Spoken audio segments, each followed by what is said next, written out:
विलास घुले यांचं मृत्यूचं भांडवल करणारा अट्टल गुन्हेगार रमेश घुले याची सखोल चौकशी झाली पाहिजे।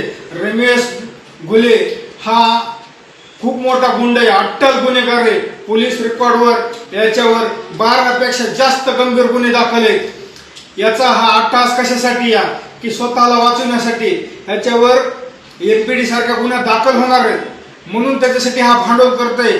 भावाच्या मृत्यूचं कारण हे इकडे त्याच्या स्वतःची ढाल बनवतोय, तो काहीतरी बनाव करून स्वतःला वाचवण्यासाठी स्टंट करतोय। याने अगोदर धनंजय भैया देशमुख यांच्यावर आरोप केला, नंतर खासदार बजरंग सोनवणे यांच्यावर आरोप केला, नंतर त्याच्या मुलावर आरोप केला।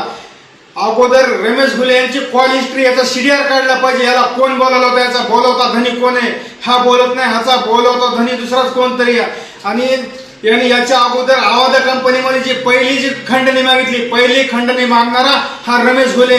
आवादा कंपनीच्या अधिकाऱ्याला अपहरण करणारा हा शिंदे नावाच्या अधिकाऱ्याचं अपहरण यांनी केलं होतं। एका हॉटेलमध्ये नेऊन त्या अधिकाऱ्याला मारहाण केली होती, नंतर त्याला त्या अधिकाऱ्याला नगर जिल्ह्यात नेऊन तिथं मारलं होतं।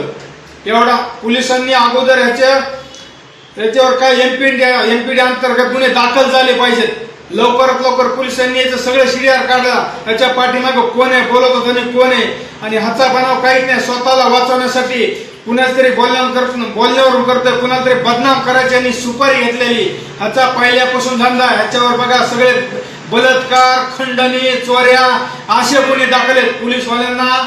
पोलिसवाल्यांकडे आमची मागणी प्रशासनाकडे याच्यावर एनपीडी अंतर्गत गुन्हा दाखल झालाच पाहिजे। विलास घुले यांचं मृत्यूचं भांडवल करणारा अट्टल गुन्हेगार रमेश घुले याची सखोल चौकशी झाली पाहिजे। रमेश घुले हा